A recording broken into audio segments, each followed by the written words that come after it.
ಜಮ್ಮು ಕಾಶ್ಮೀರದಲ್ಲಿ ಸೇನಾ ವಾಹನ ದುರಂತದಲ್ಲಿ ಹುತಾತ್ಮರಾದ ಯೋಧ ಬೀಜಾಡಿಯ ಅನೂಪ್ ಪೂಜಾರಿಯವರ ಮನೆಗೆ ಶುಕ್ರವಾರ ರಾತ್ರಿ ವಿಧಾನಸಭೆಯ ಸ್ಪೀಕರ್ ಯುಟಿ ಖಾದರ್ ಭೇಟಿ ನೀಡಿ ಕುಟುಂಬ ಸದಸ್ಯರಿಗೆ ಸಾಂತ್ವನ ಹೇಳಿದರು. ಈ ವೇಳೆ ಮಾಧ್ಯಮಗಳೊಂದಿಗೆ ಮಾತನಾಡಿದ ಅವರು, ಯೋಧ ಅನೂಪ್ ಪೂಜಾರಿಯವರ ಪತ್ನಿಗೆ ಸರ್ಕಾರಿ ಉದ್ಯೋಗ ನೀಡುವಂತೆ ಸ್ಥಳೀಯರು ಹಾಗೂ ಕುಟುಂಬದವರು ಮನವಿ ಮಾಡಿದ್ದು, ಈ ಬಗ್ಗೆ ಮುಖ್ಯಮಂತ್ರಿಗಳೊಂದಿಗೆ ಮಾತನಾಡುವುದಾಗಿ ತಿಳಿಸಿದ್ದಾರೆ. ದೇಶ ಕಾಯುವ ನಮ್ಮೂರ ಯುವಕನ ಅಕಾಲಿಕ ನಿಧನ ರಾಜ್ಯದ ಜನರಿಗೆ ತೀವ್ರವಾದ ನೋವನ್ನುಂಟು ಮಾಡಿದೆ.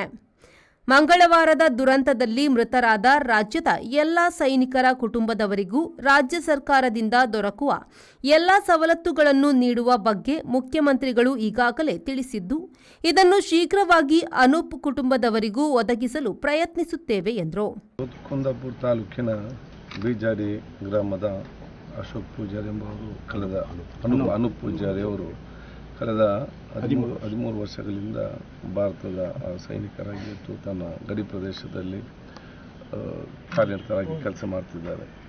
ಬಹುಶಃ ಮೊನ್ನೆಯಾದಂಥ ಒಂದು ಉದ್ಘಾಟನೆ ಅವನ ಪೀಳು ನಮಗೆಲ್ಲ ಅತ್ಯಂತ ನೋವು ಇವತ್ತು ತಂದಿದೆ. ಬಹುಶಃ ಇವತ್ತು ಅನೂಪ್ ಪೂಜಾರಿ ಅವರು ಇಡೀ ಕರಾವಳಿ ಪ್ರದೇಶಕ್ಕೆ ಒಂದು ಗೌರವ ಮತ್ತು ಸ್ವಾಭಿಮಾನದ ವ್ಯಕ್ತಿತ್ವ. ಯಾಕೆ ಸೈನಿಕರೆಂದರೆ ಪ್ರತಿಯೊಬ್ಬ ಹೆಮ್ಮೆಯ ಒಂದು ವಿಚಾರ. ಈ ಒಂದು ಸಂದರ್ಭದಲ್ಲಿ ಈ ಅಗಲಿಕೆಯು ಎಲ್ಲರಿಗೂ ಅತ್ಯಂತ ನೋವು ಇವತ್ತು ತಂದಿದೆ. ಬಹುಶಃ ಕುಟುಂಬಸ್ಥರ ಜೊತೆ ನಾವು ಇವತ್ತು ಒಂದು ನಮ್ಮ ನೋವನ್ನು ಕೂಡ ಮತ್ತು ಅವರ ನೋವನ್ನು ಕೂಡ ನಾವು ಹಂಚಿಕೊಂಡಿದ್ದೆವು.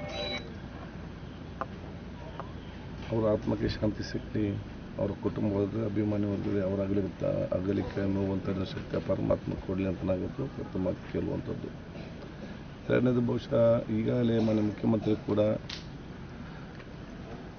ನಿನ್ನೆ ಸನ್ಮಾನ್ಯ ವಿನಯ್ ಕುಮಾರ್ ಸರ್ಕೆ ಅವರು ನಾವೆಲ್ಲ ಚರ್ಚೆ ಮಾಡೋ ಸಂದರ್ಭದಲ್ಲಿ ರಾಜ್ಯ ಸರ್ಕಾರ ಕೊಡಬೇಕಾದಂತಹ ಎಲ್ಲ ಆ ಒಂದು ಸಹಕಾರ ಮತ್ತು ಸವಲತ್ತುಗಳನ್ನು ಪರಿಹಾರವನ್ನು ಸದ್ಯದಲ್ಲಿ ಮಾನ್ಯ ಮುಖ್ಯಮಂತ್ರಿ ಅದನ್ನು ಘೋಷಣೆ ಮಾಡಲಿಕ್ಕೆ ಇದ್ದಾರೆ. ಈ ಸಂದರ್ಭದಲ್ಲಿ ಬಹುಶಃ ಕುಟುಂಬಕ್ಕೆ ಆಧಾರ ಸ್ತಂಭವಾಗಿ ಭವಿಷ್ಯದ ಬೇಕಂತೇಳಿ ಒಂದು ಉದ್ಯೋಗ ವಿಚಾರ ಕೂಡ ಇವತ್ತು ನಮ್ಮ ಗಮನಕ್ಕೆ. ಮಾಜಿ ಸಚಿವ ವಿನಯ್ ಕುಮಾರ್ ಸೊರಕೆ ಮಾತನಾಡಿ, ಅನೂಪ್ ಅವರ ಪತ್ನಿ ಮಂಜುಶ್ರೀ ಅವರು ಬಿಸಿಎ ಪದವೀಧರೆಯಾಗಿದ್ದು ಸರ್ಕಾರಿ ಉದ್ಯೋಗದ ಆಕಾಂಕ್ಷೆ ವ್ಯಕ್ತಪಡಿಸಿದ್ದಾರೆ. ಸ್ಪೀಕರ್ ಅವರ ನೇತೃತ್ವದಲ್ಲಿ ನಾವೆಲ್ಲ ಒಟ್ಟಾಗಿ ಈ ಬಗ್ಗೆ ಪ್ರಯತ್ನಿಸುತ್ತೇವೆ. ಹುತಾತ್ಮರಾಗಿರುವ ಅವರ ಜೀವವನ್ನು ತರಲು ಖಂಡಿತ ಸಾಧ್ಯವಿಲ್ಲ. ಆದರೆ ಅವರ ಕುಟುಂಬ ನೆಮ್ಮದಿಯಿಂದ ಜೀವನ ಸಾಗಿಸಲು ಅಗತ್ಯವಾಗಿರುವ ಕೆಲಸಗಳನ್ನು ಪ್ರಾಮಾಣಿಕವಾಗಿ ಮಾಡುವುದಾಗಿ ತಿಳಿಸಿದರು. 5 ಜನ ಮರಣ ಹೊಂದಿದ್ದಾರೆ. ಅದರಲ್ಲಿ 3 ಜನ ನಮ್ಮ ಕರ್ನಾಟಕಕ್ಕೆ ಸಂಬಂಧಪಟ್ಟಂಥವರು. ಒಬ್ಬರು ಅನೂಪ್ ಪೂಜಾರಿ ಅವರು ನಮ್ಮ ಜಿಲ್ಲೆಗೆ ಸಂಬಂಧಪಟ್ಟಂಥವರು.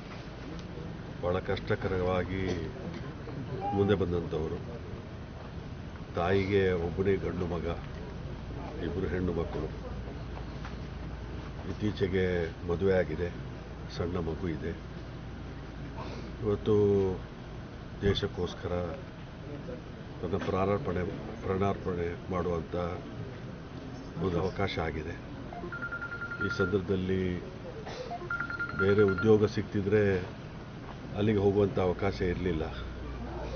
ಇವತ್ತು ಮನೆ ಮಠ ಎಲ್ಲವನ್ನೂ ಕೂಡ ತ್ಯಾಗ ಮಾಡಿ ದೇಶದ ರಕ್ಷಣೆಗೋಸ್ಕರ ಹೋರಾಟವನ್ನು ಮಾಡಿ 13 ವರ್ಷಗಳ ಕಾಲ ದುಡಿಮೆ ಮಾಡಿದ್ದಾರೆ. ಇನ್ನು 4 ವರ್ಷಗಳ ಕಾಲ ನಿವೃತ್ತಿ ಆಗಲಿಕ್ಕೆ ಬಾಕಿ ಇದೆ.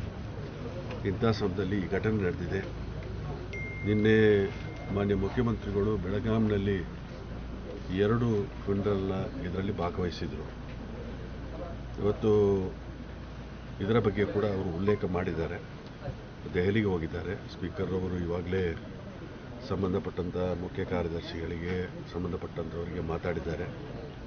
ಹಾಗಾಗಿ ಆ ಕುಟುಂಬಕ್ಕೆ ಪರಿಹಾರ ಸಿಗುವಂಥ ರೀತಿಯಲ್ಲಿ ಕೂಡ ಮುಖ್ಯಮಂತ್ರಿಗಳ ಮುಖಾಂತರ ಎಲ್ಲ ರೀತಿಯ ಪ್ರಯತ್ನವನ್ನು ಕೂಡ. ಸ್ಪೀಕರ್ ಯುಟಿ ಖಾದರ್ ಅವರೊಂದಿಗೆ ಮಾತನಾಡಿದ ಅನೂಪ್ ಅವರ ಪತ್ನಿ ಪೆರ್ಡೂರು ಮೂಲದ ಮಂಜುಶ್ರೀ ಅವರು, ಮದುವೆಯಾಗುವ ಮೊದಲಿನಿಂದಲೂ ಪ್ರತಿದಿನ ಫೋನ್ ಮಾಡುತ್ತಿದ್ರು. ಮಂಗಳವಾರ ರಾತ್ರಿಯವರೆಗೂ ಫೋನ್ ಬಾರದೇ ಇದ್ದಾಗ ನನಗೆ ಹೆದರಿಕೆಯಾಗಿತ್ತು ಎಂದು ಕಣ್ಣೀರಿಟ್ರು. ಸ್ಥಳೀಯ ಪ್ರಮುಖರಾದ ದಿನೇಶ್ ಹೆಗ್ಡೆ ಮೊಳಹಳ್ಳಿ, ಬಿ ಹಿರಿಯಣ್ಣ ಚಾತ್ರಬೆಟ್ಟು, ಮಲ್ಯಾಡಿ ಶಿವರಾಮ್ ಶೆಟ್ಟಿ, ಅಶೋಕ್ ಪೂಜಾರಿ ಬೀಜಾಡಿ, ಪ್ರಕಾಶ್ ಪೂಜಾರಿ ಬೀಜಾಡಿ, ಶೇಖರ ಚಾತ್ರಬೆಟ್ಟು, ಸದಾನಂದ ಶೆಟ್ಟಿ ಕೆದೂರು, ಹರಿಪ್ರಸಾದ್ ಶೆಟ್ಟಿ ಕಾನ್ಮಕ್ಕಿ, ಸುರೇಂದ್ರ ಶೆಟ್ಟಿ ಸಹನಾ ಯಾಸಿನ್ ಹೆಮ್ಮಾಡಿ, ಅನಿಲ್ ಚಾತ್ರಬೆಟ್ಟು, ಜೆಸಿಂತಾ ಡಿಮೆಲ್ಲೋ, ಎನ್ಎಸ್ಯುಐ ಮುಖಂಡ ಸೈಯದ್ ಫುರ್ಖಾನ್ ಮುಂತಾದವರು ಉಪಸ್ಥಿತರಿದ್ದರು. ಶ್ರೀಕಾಂತ್ ಹೆಮ್ಮಾಡಿ, ವಿ4 ನ್ಯೂಸ್, ಕುಂದಾಪುರ.